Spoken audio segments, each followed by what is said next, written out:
Welcome back to the Geekcentric podcast, and welcome to our quick-fire review for Masters of the Universe Revelation Part 2.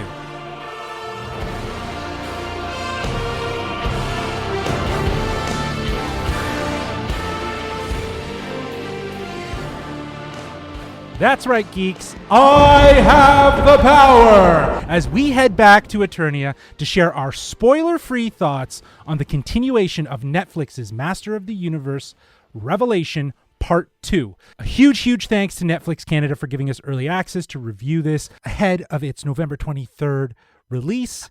Joining me today, as always, we have my lovely co-hosts, the Men of Arms, Nate Shelton and Kevin Hudson. How are you, boys? Well, we definitely have arms, that's for sure. And we're definitely men. Yeah, okay, I'll go with that.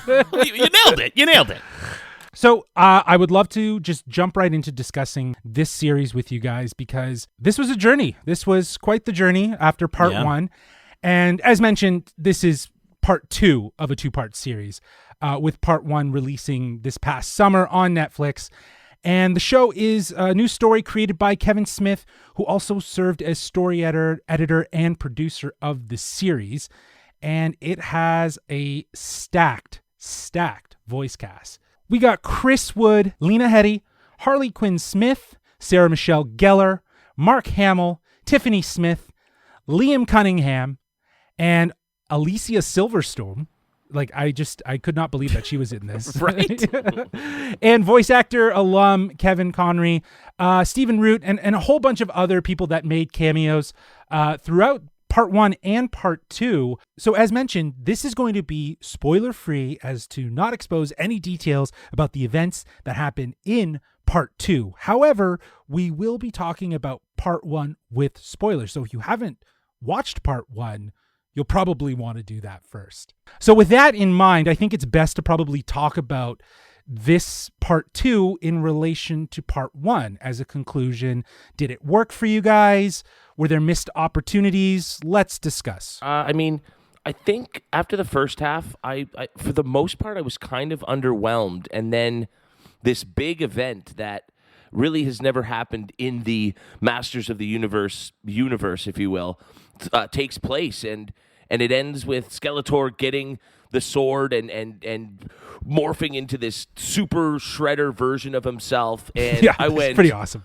oh, this is pretty cool. I'm actually excited to see what happens. And so this second half sort of built upon the excitement that I had there. And I just thought it was such an improvement over the first half. I thought so much of what I didn't like, a lot of the really cheesy, campy characters or dialogue weren't present here. And I just enjoyed this part of the story that much more. I thought it was bigger, better, louder, better action, more fighting, cooler characters. And so I just really found myself a lot more engrossed in the second half than I did the first.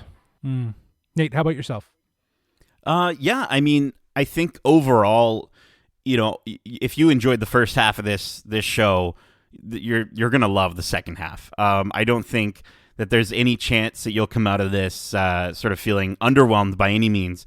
I think for me, it didn't hit the exact highs of the first half for me, only based off of kind of the I guess the structure of the second half, and in terms of sort of how fast and loose they sort of play with some of the rules that I really felt they were establishing in Part 1 really well. Again, for a series or for a kind of a show that the lore is very much, these are toys and it's just meant to be silly and not really be that serious. It felt like it was starting to sort of gain that ground, and then it sort of lost me on that a little bit throughout this second part, and that was a bit disappointing for me. But dude, no matter what, you're gonna get the giggles. Like I was messaging you, Justin. I'm like, I'm giggling up and down this show because there are just moments that are, if you're just a fan of animation, if you're a fan of cartoons in general, this is some of the best stuff you've ever seen in animation. And specifically, there's a sequence right at the end that is just mind-blowingly well done. And I mean, for that one sequence alone brought my score way up. But yeah, man, it's a really good time for sure. Yeah, no, I think that Part 2 definitely did a great job of wrapping up what was part one. And I think, yeah, it might have been a little underwhelming leading up to the end of part one. But I feel like what they really did establish, and I only really got that after watching part two. Part two concludes a lot of the arcs for the characters that were established in part one. Also opening the door for more stories to be told. I think it does such a great job. You know, Kevin Smith and the entire team did a fantastic job with this entire series, keeping the lore intact while also finding new directions to take the story and its characters. So I think that it does a really good job of reintroducing Masters of the Universe to what I think is the next generation of what it'll be. I was never a huge Master of the Universe fan. I appreciated it and understood its importance in pop culture and was obviously aware of it. But, you know, you think about the cartoon and it does center around He-Man as very much, right? The side characters aren't necessarily, they're there, but they don't necessarily get their time to shine. I think one of the biggest criticisms fans had about the part one, I think, is how much it doesn't focus on He-Man, and it kind of deviates away from that. Which I think is actually its strength. I think that's what it does really, really well. And I think it's safe to say part two continues that. And I really enjoyed the intention of the series to try to build the universe side, right? Like that universe concept and focus on the characters outside of He-Man. Gave more depth to the universe and I think a revelation, if you will, to the future of Masters of the Universe, right? So, no, I think that's so important. I think the fact that they have assembled this group of characters that sort of broaden the scope of the story, and I think focusing on He-Man and just making it just about him would be so boring and simple and right.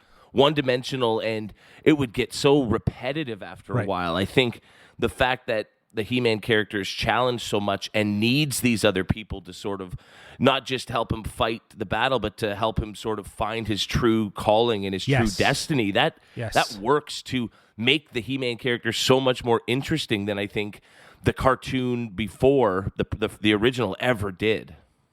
And Justin, like, you know, to your point, I think, I think part one for me, focusing on those additional characters and sort of staying away from He-Man was one of the things that I actually was surprised by and delightfully surprised by. And I think this part two does a good job of still balancing, bringing him back in, bringing in more Skeletor, which, by the way, more of Mark Hamill's Skeletor is fantastic. All day, every day. He did such a good job keeping the character, still somewhat serious, but still, saying boob and all this stuff like that. Like, it's still the classic Skeletor that you love, but obviously in an updated way. And so, yeah, man, I think it did a really good job of balancing those things. Again, growing up, not really watching any of the He-Man stuff, for me, it wasn't something that I was like really sorely missing, but it's nice to see it back for those who really, really wanted more He-Man in their Masters of the Universe. Yeah, I couldn't agree more. I loved the adventures in part one with Evil Lyn and Tila and just seeing, the history of Man-at-Arms. They just did such a good job of rounding out those characters that are really, if you think about it, are iconically remembered as toys more so than the people that they are in the series. It's not just about He-Man, it's about the world of Masters of the Universe. And this has the sensibility of Kevin Smith, who is got a background in comic book writing that helps to build out that world so much more. So fantastic job, I think. And I know we keep bringing it up, in terms of some of the more recent reviews that we've talked about, but Ghostbusters Afterlife had the same thing. It's the Force Awakens effect, right? It's the idea that we're still going to be able to enjoy these classic characters for the people that did grow up with them, but then for people who didn't and want to sort of get a sense of them, but also sort of expound upon that universe and see more. These additional characters are going to be what allows us to do that. And it's great that they didn't just sort of toss them aside the moment that Skeletor and He-Man came back in the picture.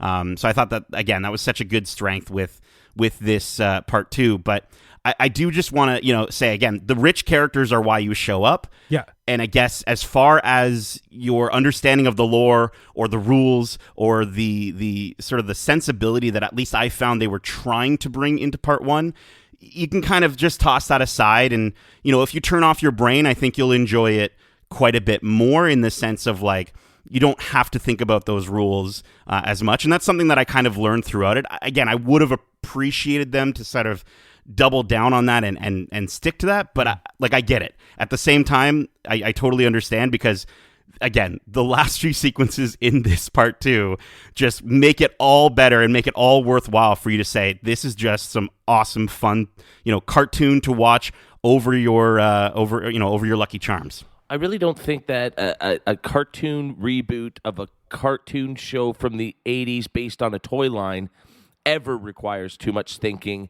It's never going to challenge you in terms of thinking about life based on the art that you're witnessing, right? It is a silly, fun, campy show about over-muscled people fighting with swords and stuff like that. And so I think any attempt in the first season to make it, or the first part of this, to make it anything more than that fell flat for me, because the writing and the storytelling just wasn't good enough to justify that. Whereas in this half, they're just like, whatever, man, we're just having fun with these big, larger-than-life characters in a larger-than-life world, and that's why I think part 2 just works. It just goes to the basics and has fun with it. Yeah. As you're saying, Kevin, it totally makes sense to translate it, dial out all of those existing rules and that existing lore, have fun with it, know what you are, and just go at it. And I think they did a great job at doing that. So did you guys have any negatives? I know, Nate, you kind of said that it didn't necessarily hit as well for you. It does go a bit back and forth, if almost to justify there having to be 5 episodes. I mean, I just think they stretch out what little story they have over. This could have been 5 or 6 total episodes between part 1 and part 2, rather than needing a full 10 parts to tell the story they were telling. Yeah. But other than that, again, for what it is, I think they hit the nail on the head for what they were setting out to do here, and what I was hoping to watch in a cartoon with this subject matter. And again, like, one thing I want to try to just also mention is, and again, it is so hard to talk about this without spoiling anything. It 100% is. But I do think there is a very specific, few moments in some of the final episodes where they sort of tell and they don't show. And for me, that always sort of, when you've got such rich characters, I want to see them experience some of the things. Mm-hmm. And so, there's literally moments where they're just like, this character is doing something and this is happening and that happened. And it's like, why didn't I get to see that? Right. And I get it. You've only got 5 episodes. But to your point, Kevin, it felt like they stretched out a lot of things that were unnecessarily stretched out, when they could have maybe used that time to then give us those moments that we were told about, but not shown. Mm. I absolutely agree. But just to go back to something you said about how difficult this is to talk about without spoilers, I think that's a testament to this second half of the show, that a lot of things do happen that are like really cool, that I would love to be talking with you guys about now. Like these moments they give certain characters, the behaviors, the actions, even the transformations of certain characters, the growth, the whatever it is, that are like an enjoyable viewing experience. And so for that alone, I think they did a really great job of packing these 5 episodes, at least, with moments worth talking about. Yeah, who knows? Maybe we revisit this after it launches, and we could have a conversation briefly about all of that, because I totally agree with you. I think it is very, very hard to talk about the pluses and minuses to this without really giving away anything. With that in mind, though, I do have a would you for you guys. Would you like to get to that segment? Let's get to would you, and then we'll wrap this sucker up. Would you recommend this movie or something to watch on TV? Would you recommend it to me? Would you? All right, so, again, this is part 2, but it doesn't necessarily mean that is the end of this. Would you like to go back to the Masters of the Universe after what has been established here with part 1 and part 2? Because there's no other parts that have been announced that are following this. Would you guys want to see more? Again, another difficult question to answer without giving anything away, but I think you did say that it wrapped up some of the storylines and arcs that we had been getting over the first part. and does bring sort of a satisfying conclusion to the story that we see over these 10 parts. But they also, like you said, leave the door open and almost present us with what could be the next adventure in this universe. And the way they do that, I would absolutely be on board to see what's next for these characters, because after how big and grandiose everything gets, especially towards the end of the last 2 episodes, it's like, how could you get any bigger of an experience than this? And I think what they hint at is like, okay, I don't know what's going on, what that is, but I would watch to find out, you know? Yeah, exactly.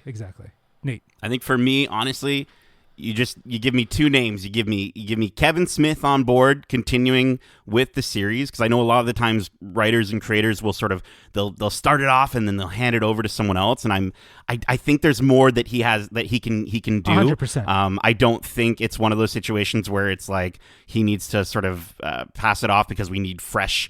Maybe a season 3 would have a fresh voice, maybe a different writer, but a season 2, I definitely want more Kevin Smith, and honestly, more Bear McCreary, because the music in this show is unbelievable, is so incredible. Like, we were talking about Mondo vinyls. I'm like, I need this Mondo vinyl now. Like, it is so good. And I constantly am refreshing the Mondo website to see if they have it, because I cannot wait to pop that on a record player, because he does such a good job with just sort of creating and elevating, I think, this series. And we talked about that aspect, from the voice actors elevating the material. The music does the exact same thing. Yeah, the music's almost better than it has any right to be. Right. I mean, I went and tried to watch Wheel of Time today, and that's Amazon Prime's new big, supposed to be the next Foundation Game of Thrones show, you know.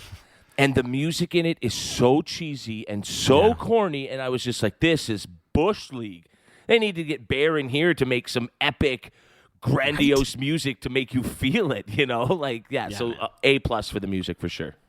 Yeah, I think I'm with you guys both. I would totally 100% want to see what else they can do with the Masters of the Universe series, especially in this timeline. And I think you're absolutely right, Nate. If Kevin Smith isn't involved, then I don't think I'll have as much of an interest, because, again, I think that the success of this show for me specifically comes from his sensibility of being able to weave multiple characters rather than just, as you said, Kevin, focus on its iconic character, but really understand the characters around him. And I think he did that. Like, that's that idea of rounding out that world. I'd like to see more of that, and still have that Skeletor He-Man feud, which is so, integral to the Masters of the Universe, still be at the center of it, but have more ground to play with those other characters. So yeah, I would jump back in a heartbeat.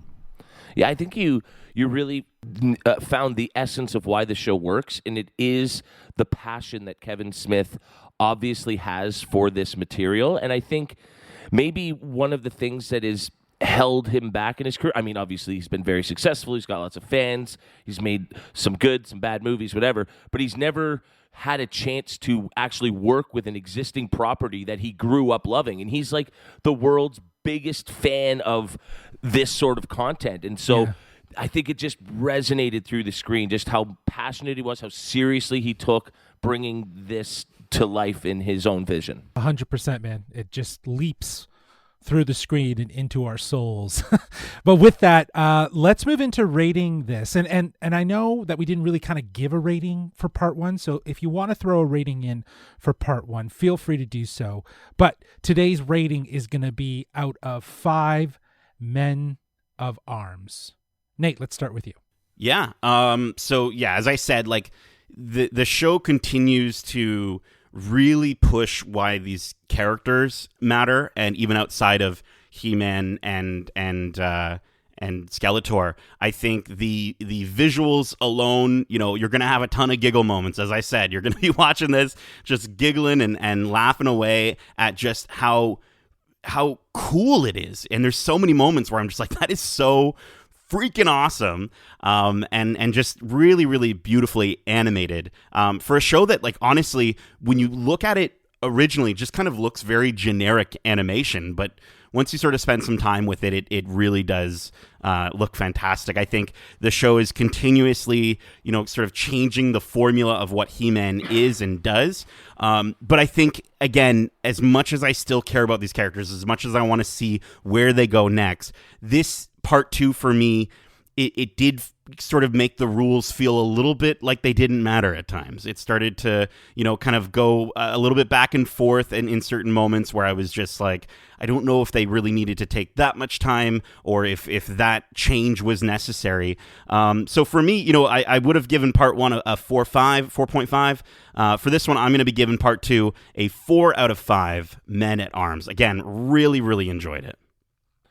Yeah, I think for me, if I was rating the first half of part 1 of this, I would probably give that a 2.8 out of 5, with a lot of that score coming just from the last 30 seconds of the episode. And so I was so thrilled that they took those 30 seconds and turned it into a 5-part epic where these characters are just bigger, better, doing more explosive action. I think they do these really neat, subtle character moments with characters who you would never even think deserved screen time, and then all of a sudden they're growing and they're finding new ways to challenge what you think about this toy figure line turned TV show. And so I think there were just enough of those moments and enough really cool bigger moments with some of your bigger, more important characters that I was like thoroughly engaged, going, I don't know where this is going to go next. And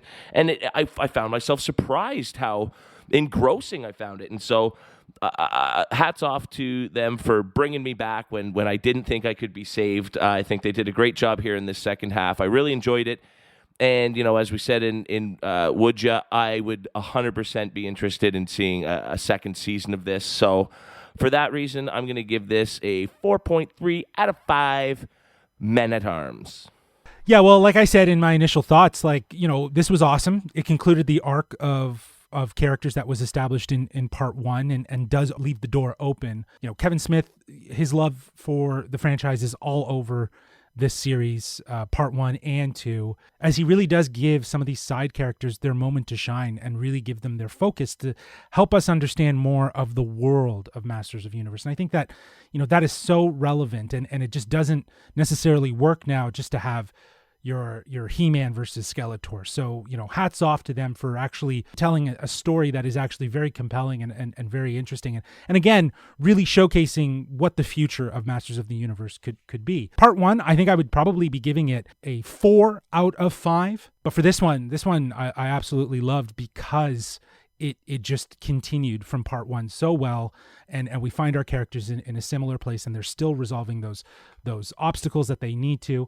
So I'm going to give it a 4.5 out of 5. Masters or men messed at up arms. your own. You're messed up your own thing. I messed up my own. That's all right. But you guys said it. Like, this is hard to talk about without spoilers. Because there is so much that does happen in these 5 episodes for part 2. But you know what? If you want to hear more of what we have to say with spoilers, let us know at wearegeekcentric@gmail.com. That's wearegeekcentric@gmail.com. Or you can reach out to us on Twitter at GeekcentricYT, or hit us up on Instagram at wearegeekcentric. That is it for our quick fire review of Masters of the Universe Part 2. We hope you enjoyed our thoughts. If you did, feel free to leave us a 5-star review wherever you listen to podcasts.